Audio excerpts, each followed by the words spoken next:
think about that.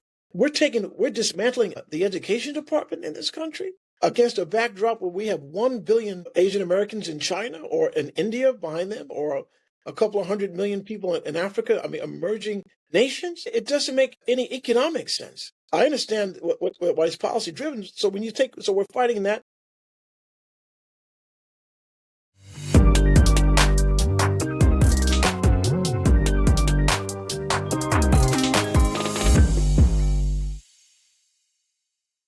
Greetings, my posse. Welcome to the Roundup with Rodney and Rodney. I'm Rodney J. Littles. And I'm Rodney Butler. Hey, Rodney, I know you set up a pretty good show tonight with our special guest. Cannot wait for this gentleman to come in and share some of the things that, that he has to share. It's been, I think you've been trying to get him on for a couple of times, but I think he's a very busy man. Busy brother. We finally got this brother on. And with that being said, Rodney, hey, man, take it away. Let's get him on here. All right. We have this evening the Director of Public Policy and Legislative Affairs for the Urban League of Atlanta, who I happened to meet while I was up at the Gold Dome for the last couple of years with Roger Bruce. He was big advocate and supporter on the Minority Business Supply Diversity Bill that we tried to get passed. So I had a chance to get to meet him, and I wanted to have him on because he has an important role with the Urban League people need to know about. So, John, give me a little bit of background on yourself, where you come from, what motivated you to get involved in public policy and legislative affairs. Hey, Rodney, and good evening to your listening audience. Rodney, first of all, it's an honor to be with you all this evening. I get you guys have a tremendous platform of getting information out to the people, and right now, that's more important than anything right now. But my journey is an interesting journey. Just very quickly, born in Brooklyn. As Catholics, we think all roads lead to Rome, but as New Yorkers, we know that all roads lead to Brooklyn. And so, but now I am now in Georgia. And I've had the honor of working for the Urban League now for the last 10 years. It's I'm 13 years old. It's 1980, and I have a project by my teacher to watch the Democratic National Convention. And I'm in a 2-bedroom apartment in New York City, looking at a small black and white screen, looking at Ted Kennedy and Jimmy Carter that year on television. And I was completely enamored by the Democratic Convention of 1980. And that, as a result of that led me onto the journey of public service. By the time I was 22 years old, I was working for Mario Cuomo as an assistant secretary to the governor of New York. And when I left New York 10 years ago, I was working for Governor Andrew Cuomo. And so now I have the opportunity at this point of my career to serve at the great Urban League of Greater Atlanta, a wonderful organization that's been here for 105 years, fighting on behalf of our people, of our community. So that's my journey. Wow. So what kind of responsibility did they put in your good hands, my brother? No pressure at all, Rodney. Not at all. I think it was funny. I was talking to my president and CEO today, literally as we were coming. I'm actually in Washington, D.C. today. I'll be on the Hill tomorrow with members of Congress. And I said to her, our responsibility, we have a charge to keep. And our charge is to leave the Urban League better than when we found it. That's it.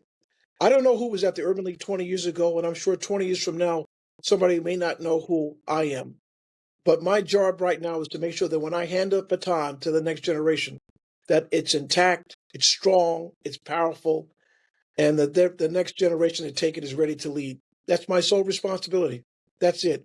And to understand that we stand on great shoulders of men and women who came before us, who sacrificed their lives and their fortunes and their honor, so that you and I and Rodney Butler can sit here today on this platform. So that's why I'm here today. Amen, amen. So now, as a fellow Brooklynite, I don't tell the folks that too often, but and you worked in the administration in the state of New York. So you understand a little bit about how politics works. What was the big difference that you noticed when you came south? I think the big difference in a nonpartisan way is it's just I think it's just for communities of color, it just seems to be a different road in terms of policy. So whether we're fighting for, Rodney, whether we're fighting for the minimum wage, this to raise it, this pushback. Whether we're trying to increase the appropriations for HBCUs, this pushback. Whether we're trying to make sure that kids have additional resources from K to 12 to go to school, there's pushback. I mean, on and on and on. I wish I could tell you that it makes sense, but it doesn't make sense, and it doesn't make dollars and cents. I don't really understand it. It's Atlanta's sort of looked as upon sort of as a stepchild at the state legislature. Yet Atlanta, the metropolitan region, is the economic engine for the Southeast. It is. Hartsfield-Jackson Airport is the largest airport in the world, not just in the United States. And yet it's just the policies doesn't mirror that. It just seems to be very hostile when it comes to the interests of the communities that we serve. So how difficult does that make your job now that you're in the South? It makes it incredibly difficult. But the good part is that we have partners such as you, partners as NAACP, ACLU, Legal Women Voters, and on and on and on, that are in the fight to make it more fair, more just, more equitable. Because, as Jesse Jackson said, rising tides do lift all boats. And so it does make it difficult, and particularly now in this environment where it seems as if there's some sort of regression going on here in the country, which is bizarre. I don't understand. We're in a much more competitive global world right now. You have 52 nations on the continent of Africa, from Morocco down to the Cape, emerging right now. Africa, that's the place to be by 2050. That's the emerging. That's the new frontier in terms of economic development. And yet we seem to not be able to grasp that here. There seems to be this pushback based on a whole lot of issues, but it makes it much harder to do that in terms of my job. But I'm not discouraged. I'm not dismayed. I'm not down. I'm not depressed. I'm not angry. I am determined to leave this community better than when we found it 105 years ago. Hey, and Rodney, before we get too deep, there's one thing I want to do real quick. Is I know a lot of time when I'm listening to people, it looks like they blur the lines between what the NAACP and the Urban League, is supposed to do, or what's their responsibilities. I hear people say, well, the NAACP and the Urban League. I'm like, wait a minute, you probably shouldn't be including both of those in that sentence. And whatever sentence you're about to say, you might want to separate them, and then I'll try to explain as best I can, what's the difference. And then they'll be like, oh, okay, well, I meant the NAACP then, or they'll say I meant the Urban League. So with that being said, I know that is the case. I know that you probably get that quite a bit, and I know that's probably the case for our listeners and our followers of the Black Man's Roundtable. And I would love for you to kind of unblur the lines real quick as best you can before Rodney get back to his excellent questioning. Before we go on, John, that'd be great. He was reading my mind. Go ahead. Oh, exactly. Great minds. Exactly. Sure. Yeah. Thank you, Rodney. Yes, sir. Well, if I can make a distinction between the Urban League and the NAACP, to the best of my ability, I don't want to be, the subject matter expert, but from the best of my ability, obviously we are two storied civil rights organizations. The Urban League has the national, the National Urban League has really, probably since the days of Whitney M. Young, has really been associated with business. In terms of, Whitney M. Young was a champion in terms of knocking down doors, in corporate America. Certainly going back to the Johnson, to President Johnson's administration, and making sure that Black voices had a seat at corporate tables. And so, we were really geared to that in terms of breaking down barriers, and we've done that. The NAACP has been on the ground. I mean, from the inception, the National Association for the Advancement of Colored People, and that was born around the same time as the National Urban League. So for example, my great grandmother migrated from South Carolina in the 1930s, and she left picking cotton for 50 cents a day to move to New York City, to Brooklyn, where that's how we got there, working for wealthy families in New York City. But when she got there, same issues that was in the South: lack of housing, lack of job opportunities. And so I'd say sometimes, the NAACP has really been on the street, pounding the pavement, and in the courts, Yes. fighting the good fight. But for the Urban League, we've been sort of on the corporate side, making sure that our voices are heard in those boardrooms. And so that's pretty much where we are. But we're also on the street each and every day, fighting equally as hard and fighting with the NAACP for the advancement of all of our people. Thank you for that, sir. And that's exactly, what I want, like I said, what I want to make sure that our listeners, understand. I just usually tell them, basically what you said, which is that when you think Urban League, think, business. When you think, NAACP, think social injustice. You know what I'm saying? That kind of thing. And together, they are very, very powerful. Thank you for that explanation, Rodney. Back to you, sir. Exactly. So, I wanted to segue right with that in terms of major policies that the Urban League has dealt with on the economic front, being networked within the business community. With this big push against DEI, and the current administration has eliminated the Minority Business Development Agency and the funding for promoting and helping Black and Hispanic and minority-owned businesses advance. How do you see the climate in terms of the support of corporate America for some of the initiatives that the Urban League has been pushing for? There's a private conversation and there's a public conversation. I think the public conversation is that many of our corporate partners feel pressure to sort of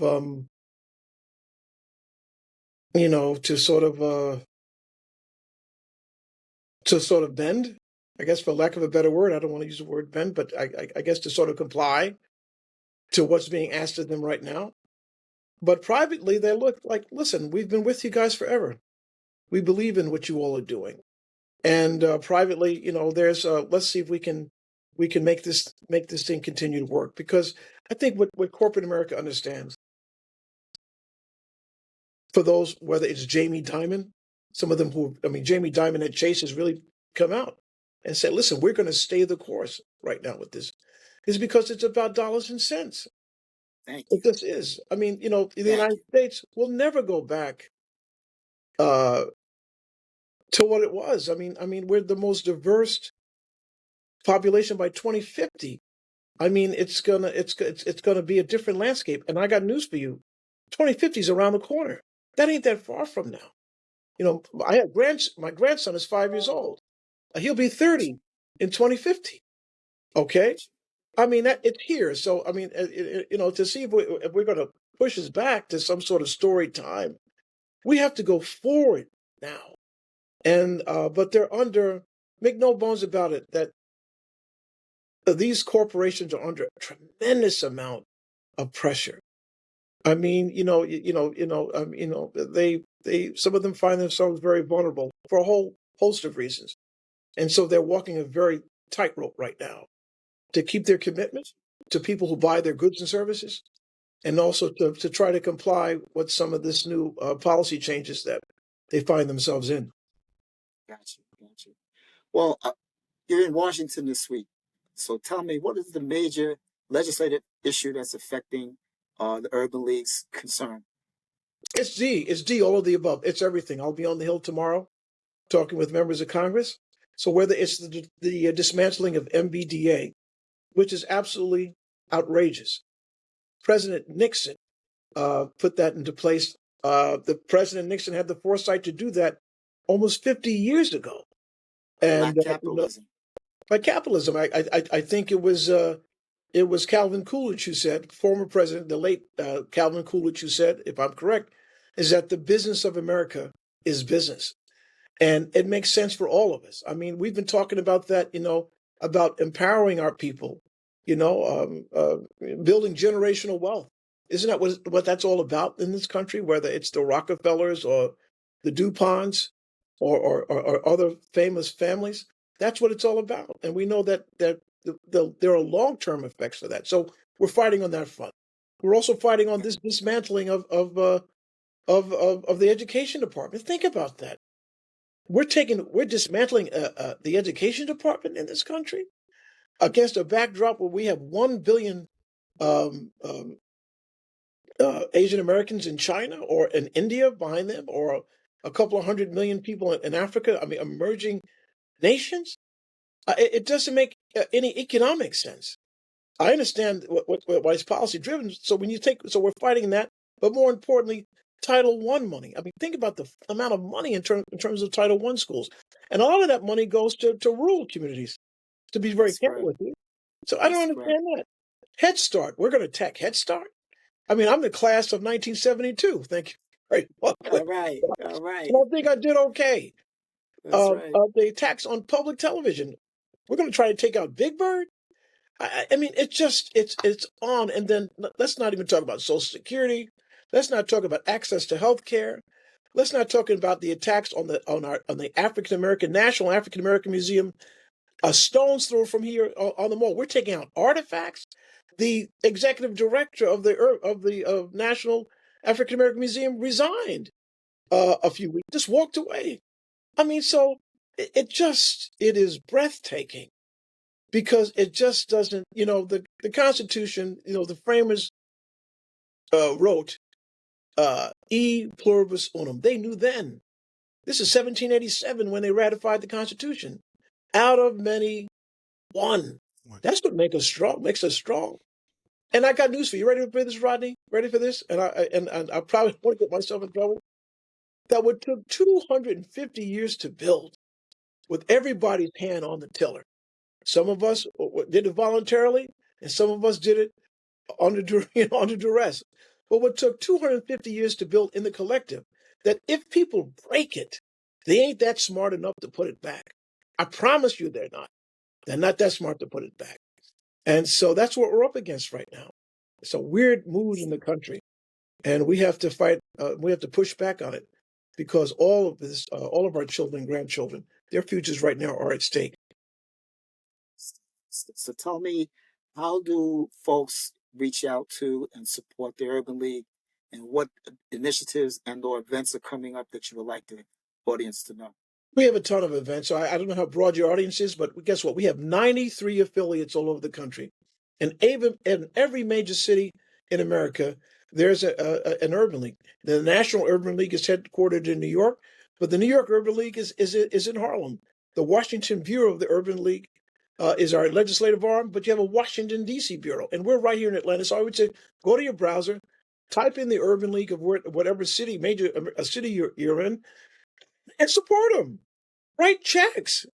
We need funds right now to make sure that we can do the work. But more importantly, we need you, the listening audience, to volunteer your time and your expertise in any capacity. We have a young professionals, or YPs here in Georgia. We have about 400 strong, smart, the best and the brightest and most talented young people working hard each and every day. So whatever you are in life, whether you're in your 20s or whether you're a middle-aged guy like me in your 50s, there's room for us. The tent is big.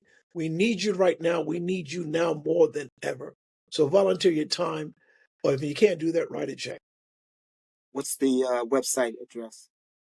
For the Urban League here in Atlanta, it's www.ulgatl.org. That's www.ulgatl.org. Thank you. I really appreciate you coming on and sharing that with us. Rodney, Rodney, you want to close them out?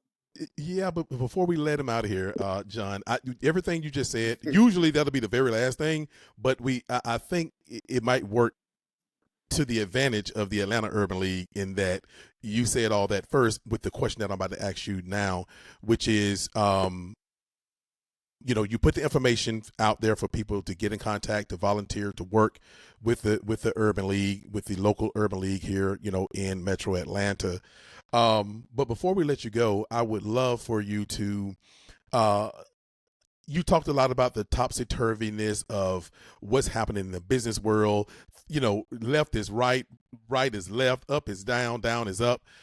What is the Urban League, just locally? Like you said, you're the legislative guy under the Gold Dome here in Georgia for the Urban League, the voice, right? What are a couple of things, or one thing, or one big thing, or whatever, that the Urban League is doing to kind of make make people want to say, hey, look, they're going crazy. They're acting a fool out here. Up is up, up is down and all that stuff. But here is what we're doing. Here's what we're doing under the Gold Dome right here in Georgia as the Urban League to, I don't know, to try to make sense out of the craziness. Let them know. Give them something to go on that website. I want to share this. It's a great question, and we'll wrap up with this. So, since 1976, when Vernon Jordan was the president of the National Urban League, the National Urban League conducts the state of Black America for the last 50-something years. But we decided as a team, under the leadership of our president, Nancy Flake Johnson, to conduct a state of Black Georgia. And we did that in 2022. We traveled every part of this state, whether it was we started out in Atlanta, but we went on a listening tour. We said, we don't know what we don't know, but we have to go listen to the people. So we went to Augusta and to Macon and to Albany and to Columbus and to Savannah. And we went to HBCUs, and we met with college presidents, and we met with members of Congress and district attorneys and Title I schools and hospitals and business groups to listen to them, healthcare providers. And then at the end of that, we produced a 132-page report by region with statistical data supported by subject matter experts, whether it was in healthcare or minority and women-owned business development. And so for me, every time I go to the Capitol now, every January, that's the holy grail for me. There's no deviation from that because those issues are structural. So go to the State of Black Georgia in your browser, the State of Black Georgia report. It's going to populate, it's going to come up. And when your listening audience has time, read those 132 pages that change. We had an opportunity to meet with state officials at the highest levels of government to present that report and to say, this is what we stand on. Every legislative session, no matter what happens, because unfortunately, as you know, Rodney Butler, these issues are structural. Year to year, they don't go away. I wish I could tell you that, but they don't. So that's where we stand. And so, listen, next January, meet me at the state capitol. Next January, talk to your state house rep or your state senate. Next January, prepare to come down to give a few minutes at a hearing. Next January, prepare to walk the halls and to knock on doors to make your voices heard. Or as John Lewis said, God bless him, I had a chance to meet him, to get into some good trouble. If you can, hold a placard, write a letter, make a phone call, make some noise. That's what we can do in the collective. And that's what we're doing here in the Atlanta Urban League. And we're standing on business behind the State of Black Georgia report. Thank you for that, sir. Thank you. Perfect. Thank you for Listen, that. you have a safe journey and take care of business. You too. Appreciate you, brothers. Listen, these are perilous times for our community, and but we've been here before, and what's got us through is God Himself. I believe in that, and I'm not proselytizing. I'm just saying that I'm not worried about this right now. I promise you, I'm not. Are we in for a fight? Yes, but we've been here before, and light always trumps evil, and I know no other way to put that. But God bless you all, and stay strong, and keep the faith. God bless you, sir. Safe travels. God bless you all. Thank you, sir. Bye-bye, everybody. Right now. God bless. God bless people. See you when you get back. Well, he finished that off. Yeah. Great segue to the closing. Excellent. Yes. And that's the kind of stuff that, motivate people. Like I said, Rodney, we usually let that be the last thing or whatever. Right. But it's like, you know what, this might work out. Because I know perfect, I wanted to get with him and just let the people, because right now, Rodney, people are beat down. They don't want to do anything. They don't want to volunteer. Yes. It's like, I don't care nothing about no Urban League, no NAACP. I don't care nothing about none of it. And I think that we have to get our leaders in those organizations to come out and make a motivational a motivational talk like what he just did. You know what I'm saying? And maybe people are like, you know what? let me get out there and at least look up the Urban League and see what they can do. So anyway, great guest. And right now I know we have a hot topic tonight. We have a whole spotlight tonight. And the great thing about it is they kind of feed into what John talked about. So look, let's jump right to it, Rodney. Let's jump right to it. Well, I just want to say that before we get into the meat and matter, my TAR chapter of Omega Psi Fraternity had its 103rd dedication day this week. And I had my Line Brothers anniversary last week. And 50 plus years in the fold. So I just want to highlight the brothers out there in the audience, let them know that, we've been celebrating. Congratulations, brother. Thank you, man. Thank you. So, wow. We start talking about hot topics, but there's so much that's hot. But I was trying to find something that kind of slipped under the radar. Folks weren't really that clear on it or how it might impact us. So, due process and the Alien and Sedition Act of 1798. I know you've been hearing a little bit about that. Yes.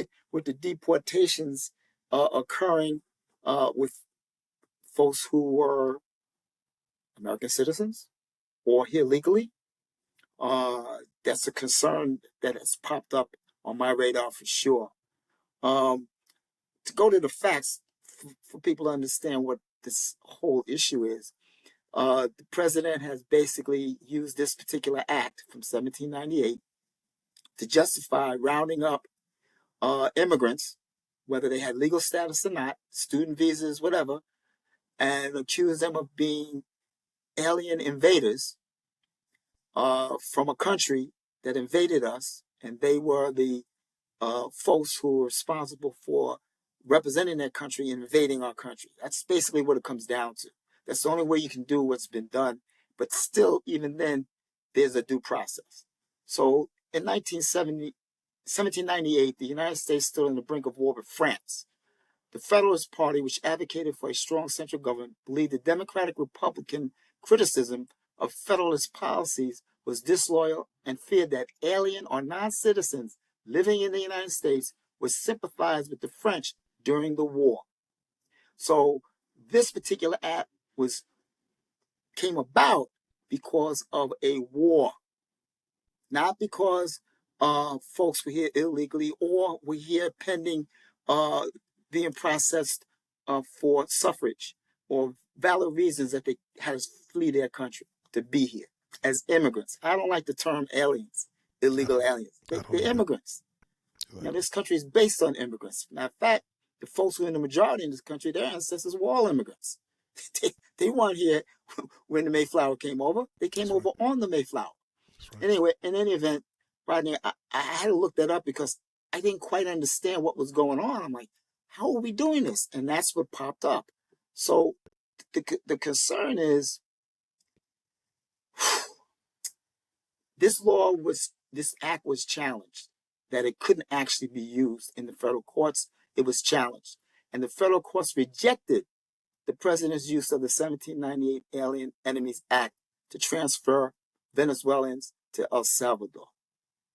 That's the issue. And there was no due process. They didn't have a hearing. They didn't go before a judge. They just were swooped up and pulled out of here, even after the judge issued an order to turn the plane around and not to let any other planes depart. That's right. Which is a whole different issue about constitutional crisis. But the point is that if that could go the way that it's going, and the ruling was that can't be done using this act, and there's been no reversal, no action taken to bring those individuals back, even the ones that the administration said were sent off by accident, under their own words.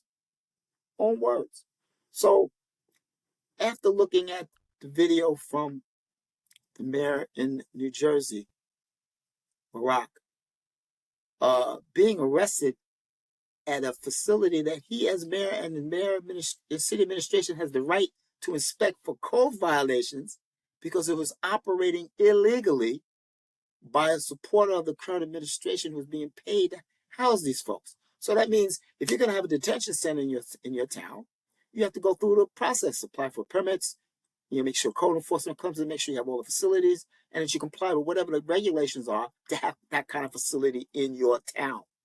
That's what that conversation was all about. That's what the visit was all about, because they hadn't followed the law to open the facility as they did. So I'm like, so why is he being arrested? Are they going to send him out of the country? And then I started thinking, Rodney, well, maybe anybody who they don't want here that's an American citizen, whether they're a criminal or not, just say they're a criminal and put them on a plane and ship them out of here. So the alternative was, the conversation was, right, was to open up Alcatraz. Bro, I'm from New York, man. It's a visitor's site. It's not habitable. It's a museum. So that's the alternative? Or we won't send them to El Salvador. We'll send them to Rikers Island. We'll be open Rikers Island. Anyway, my concern was due process more than anything else about this issue. And that the courts clearly said that this act should not have been used in this way. So when is that going to be turned around? I haven't seen any indication. You know, when the president was interviewed by it, he says, yeah, I could do it, but I'm not going to. Yeah, I can pick up the phone, but I don't want to. I'm not going to. So that tells us we're in a real crisis that's above and beyond anything I ever imagined that we would be in this society. And sending American citizens would be next. Oh, the question was asked. The thought was raised by the president's deputy chief of staff. So it's not like it's that far-fetched. It could happen. So we need to be on our P's and Q's and be very vigilant right now, because we're in crazy, crazy, scary times right now. Yeah. And I think that we need to cut out this red herring that they're trying to feed us. I think we need to understand that, you know, the tail is wagging the dog right now. Stop looking over here at the shiny stuff. I don't care if somebody give that man a $3 trillion airplane, you know, more power to him if he's, you know, want to get up there in the, you know, 30,000 feet in something that some foreign country gave him. That's not even because you're such a narcissist that, you know, you would take a gift from even your enemy. That's on him. But I don't care nothing about that. I don't care nothing about, you know, even I believe even the arrest of the mayor of Newark, distraction. Ras Baraka. It was a distraction. I think people are doing things to try to lure us out of them streets. The people that look like me and you, but you know what? They didn't fall for it or whatever. Nope. Or, you know, and you know what I've been saying, Rodney, since all this stuff. And look, I hate to point the finger and say, look, we did all of these segments, you know, for those of, you know, for those that listen to, you know, we talked about Project 2025, Rodney, every single episode we did. Right, and bro. we talked about this very thing that's happening right now. So Yes. you know, I talk about that. Everything that is going on right now is basically it's a test, right? It's to see what they can get away with. So, you know, the Supreme Court, you know, pretty much gave, you know, I don't even think they gave the office. I think they gave the man, you know, pretty much immunity to do what he want. I think the administration doing every single thing to say we are in a constitutional crisis, right? But the media won't say it.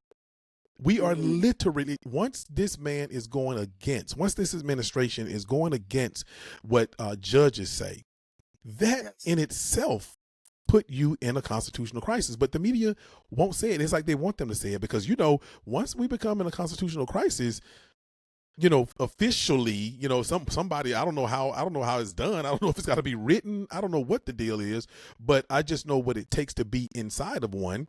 And, you know, we know that he want martial law. We know that he want all of that because then, you know, you can kind of do what you want to do, but going out of the country, sending people out of the country. Rodney, here's the deal. Let's just say they brought all those people back. Look, here in America, if you were to send most Americans, we'll just take us, we'll take our people, African Americans, right?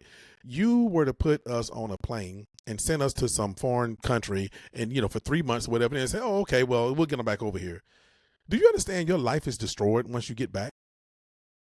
That's You know what I'm right. saying? So it might be the easiest Right. way. People say, well, what are they going to spend all that money to send somebody over to Venezuela or whatever, just to send? Well, look, if it costs, I don't know, if it costs, I'm just going to throw some number. If it costs $10,000 per person to send them out and to bring them back, what you lost in that time and what they may have you to do now that you don't have the job, now that you don't have the house, now that you don't have this and that, they will make up that $10,000 very, very quickly. You see what I'm saying, Rodney? So it is. Yes. I think the picture is bigger than, and I'm not saying I'm some Nostradamus, but the picture is bigger than I think most of us are willing to look. Most people in America, Americans for the most part live paycheck to paycheck. Most people cannot have their life disrupted for any kind of significant period of time to where they lose jobs and homes and everything else and then come back and just bounce back on their feet. Well, we get accused of fake news by certain folks in our community. So let me just segue on this closing statement on this issue. And I usually like to, go to my sources. So I'm dealing with Democracy Now, this Okay. article. It says a Trump appointed judge in Texas issued a permanent ruling against Trump using the 1798 wartime law, rejecting Trump's claim of an invasion by Venezuelan gang Che de Aragua to justify the expulsions. Meanwhile, a newly declassified memo shows U.S. intelligence agencies privately rejected Trump's claim that the Venezuelan government directs Che de Agua, a claim that was key to Trump's invocation of the Alien Enemies Act.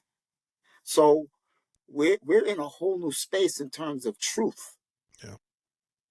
Because if you can just lie your way to doing things, we got bigger than a constitutional crisis, my brother. It's bigger than that. It's way bigger than that.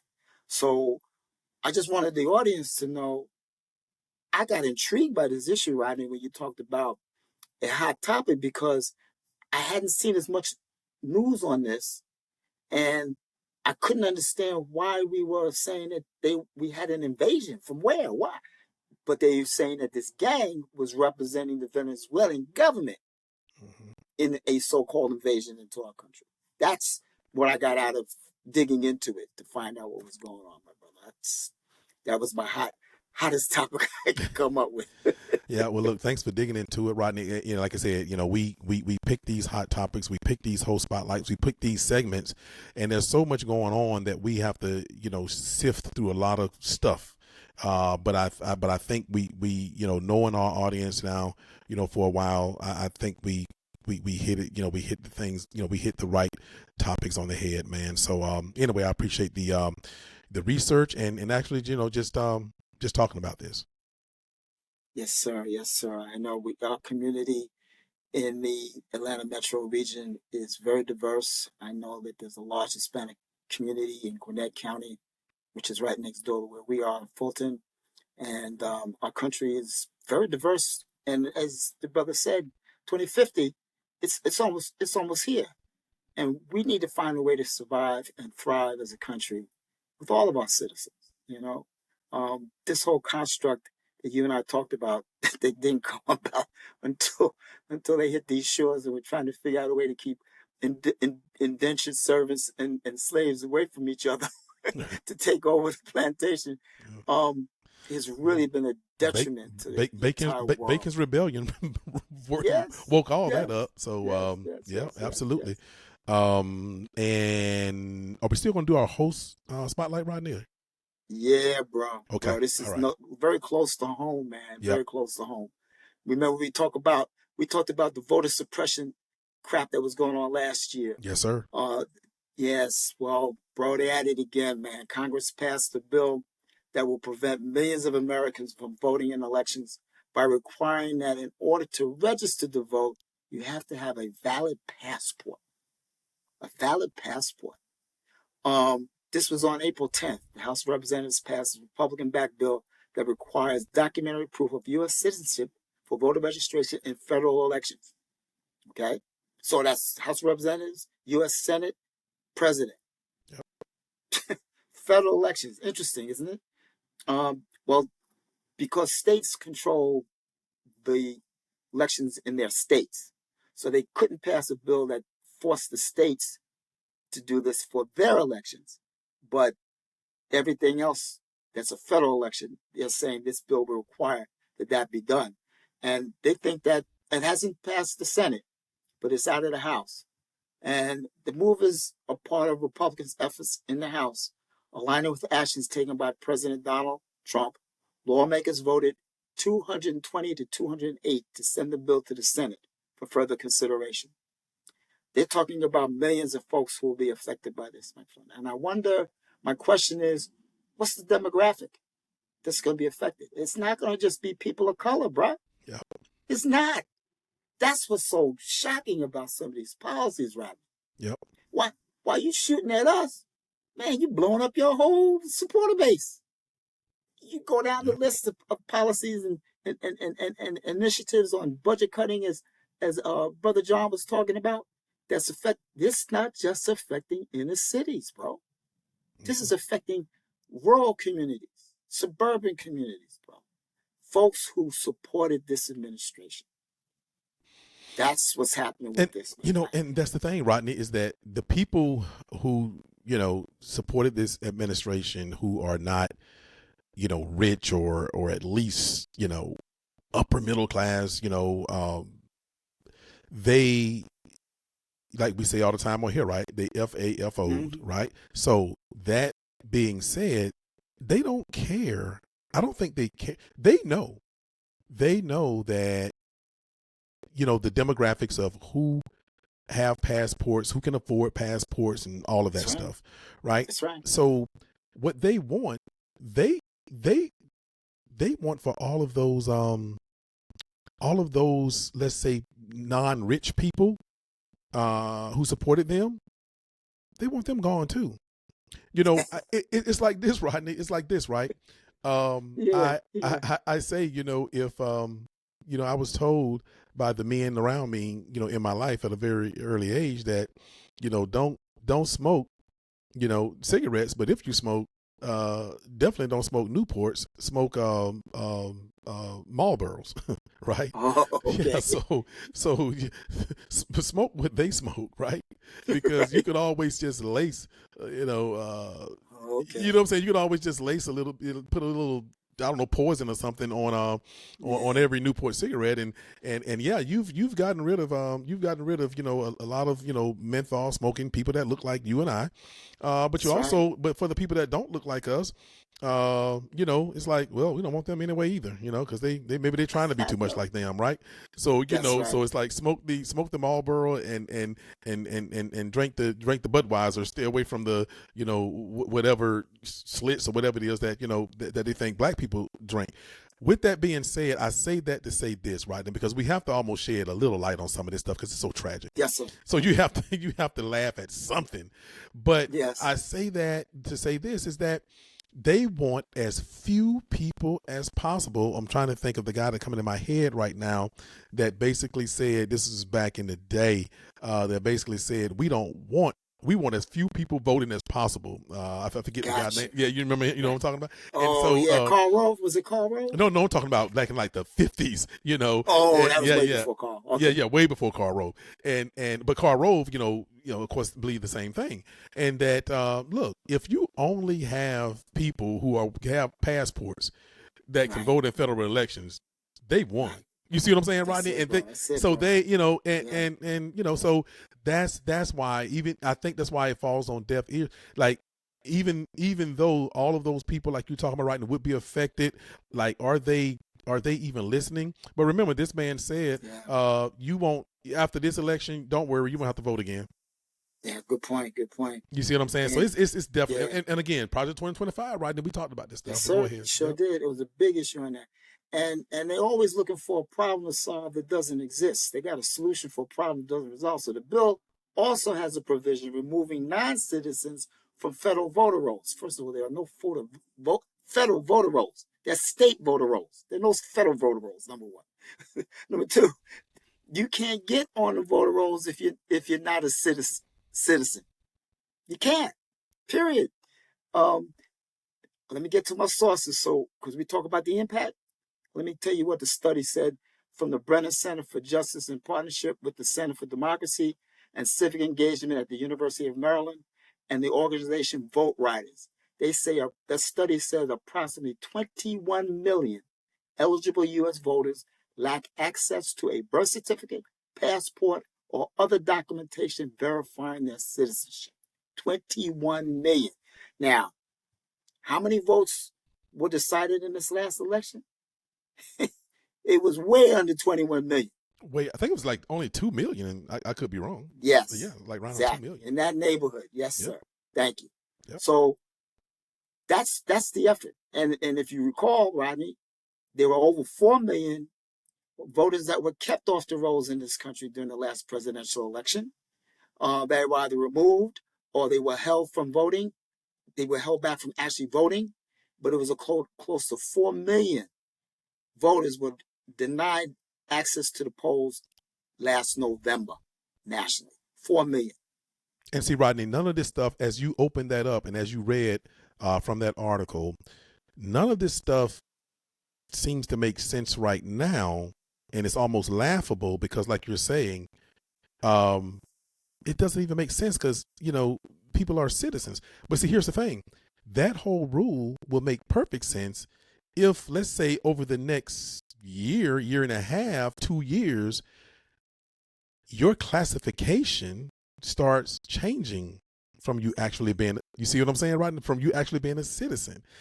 I think what they're, you feel me? So then that 14th rule. Amendment. Exactly. Birthright citizenship. Exactly. So right now, the United States have what? Somewhere between 330, 350 million citizens or whatever. Well, let's say in 2 years is half that. Then some of this stuff start making plus million. Yeah. You feel what I'm saying, right? And some of this stuff start making more sense. Like right now, it seemed laughable and silly, right? But yeah, I just think that a lot of things that doesn't make sense now.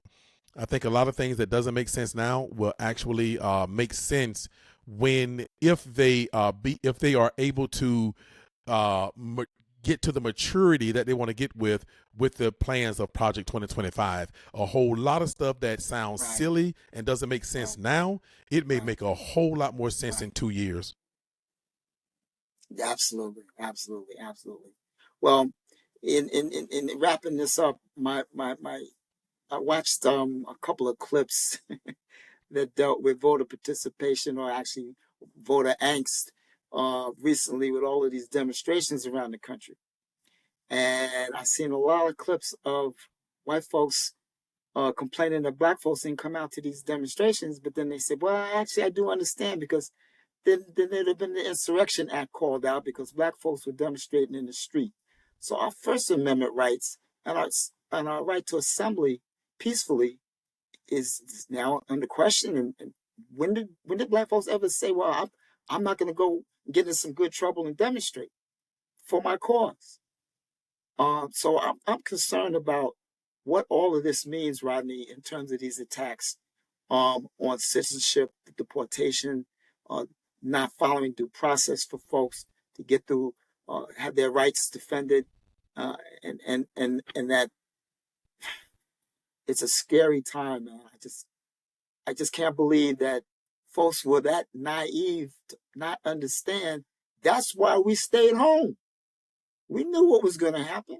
I didn't need to get a text or see a post on social media to say, Rodney, you need to stay home on this. Don't be going out this weekend. I didn't need that, bro. Exactly. I already felt it in my spirit, my heart. Black folks have sacrificed, and black men and women have sacrificed for this country. We've always been on the front line of progress and advancement for us. And then what happens? Everybody and their mama winds up benefiting from the rights that we fought for under civil rights and social justice. And we're forgotten when the goodies are passed out. Goes back to our conversations about DEI last session. we were not the beneficiaries of DEI. That's right. Caucasian women were the major beneficiaries of DEI. Handicapped folks, veterans, they were the beneficiaries, not black folk. We we we still at the bottom of the totem pole. So I say that to simply say, my brother, and you know how I feel about this, man. Yep. We got to spend our money with each other. We got to educate our own children, bro. And we have to remember that we are a village. We have to get back to that. And we shouldn't have to go back to night riders and lynching for us to begin to see each other as family. Maybe not relatives, but we family. And we need to find a way to get that back together because we have to look out for each other right now. This is serious times we're getting ready to go through. And if you're sleeping, you need to be woke because it's time to be awake. Right now, I don't think we're going to be left with a choice. And I don't know if that's what needed to happen. I don't know if that's what, it just needed to come down to. But at the end of the day, man, you are absolutely right, man. It was just, we knew not to go out in those streets. You know what I'm saying? And we, like I said on one of the other episodes, is that we didn't have to have a corporate meeting. We didn't have to have an executive board meeting. We didn't have to have anything. But we knew because like we keep telling them, Rodney, this is familiar with us. Thank you. We're going to be, even though you say, well, how is familiar with you? You wasn't there. You only 50 whatever years old. And it's like, okay, whatever. But there's a thing called epigenetics. And maybe we just know in our gene pool, right. You know what I'm Genes. saying? It was passed down. Or our Yes, ancestors passed down. When you are getting, savagely treated, I Yes. just do believe that the afterlife, the ancestors really do talk to you, and so we know what's going on. I think don't get me wrong. I think the one time the ancestors wanted us to get out there was on November the 5th, and I think too many of us didn't get out there. All right, on November the 5th, yes, but it is the one time. So we're not going to make up for it by going out there and getting the country where they want it to be. Calling it a insurrection for real. What we're doing, right. And then next thing we know, we're in martial law, and then we started falling up under the rules and exactly, and so we're doing what we need, what we got to do. But I think we definitely, like you said, right, like we promote right here on the Black Man's Roundtable on all of the podcast, which is buy local, man, do local, buy from each other, let our dollars stay in the community a little bit longer. And what those if you truly are an ally of ours, and if you are a non-melanated person, don't be fearful of that. Don't get afraid when black people stop caring about white fragility. Don't let that scare you. It's going to end up benefiting you. You know what I'm saying? Because I promise you, that very, very, very rich Caucasian man at the top somewhere don't care anything about you either. So that's what we gotta understand. We're gonna realize. I think we're realizing, Rodney, and I know I've talked about it, that we are, when it boils down to it, we are, yes, this is a racist country. I'm gonna say it, but guess what? What they're gonna realize, because again, Rodney, we talk about it all the time. We're not the inventors of the construct of race. You did it. So, don't blame us for calling it out, but it is a very racist country. But what we're finding out is that it is a lot also about social class, Correct. You know what I'm saying? And so, so there's a combination of a whole lot of things. Don't get me wrong, misogyny and everything else. But yeah, it's definitely it's more than race as well. So, but yeah, Rodney, great spotlight, man. It needed that light. That's what our spotlight does. It needed that light shined on it a little bit more. We try to bring up those things that that the media, maybe is not talking about or not talking about enough, that we know affects, our community. So great segments, brother. I appreciate it. You well know that our advancement has got to be economical, as you say, but we also have to participate in the process. We cannot sit on the sidelines. We have to have our voices heard through the ballot box. That's how it happens. That's right. And you have to have an educated vote. I mean, I don't mean to prolong this, but I saw a No, video. you good. We young got time. black girl who had voted for Trump, and they were asking her, well, what's different? Did you get what you expected? And she was just shocked, totally shocked, couldn't believe that he was being the way he was towards black folk in this current administration. And they asked her, so where did you get your information? TikTok. Yep. Okay. So our young people have to find a way to get through the clutter and the noise. Maybe talk to some OGs with some gray hair that've been around a while and maybe have a little better understanding of the process and what your family and your people have gone through that you may not be aware of, because the information that you're getting may not be what you need to be hearing. We have a real serious problem with information getting to our young people. And So, Rodney, I'm glad you said OG, because you know what? yes, sir. What I want for the young people to know is that it is by design as well. It is by design that so what they do, of course, conquer and divide, divide and conquer, Yes, right? And so, you know what? Everybody talk about now so much how the millennials or whatever, look at the boomers and look at the Generation Xers and everything. And so it is by design that they make you, how like Rodney, when we were young, when we were the young generation, the 20s, or whatever, the teens in the 20s, how we kind of had like almost inherent respect for our elders. Well, Amen. you know what I'm saying? I mean, automatically, man, we just knew to just listen to them. We saw that gray as something that we saw it as wisdom or whatever.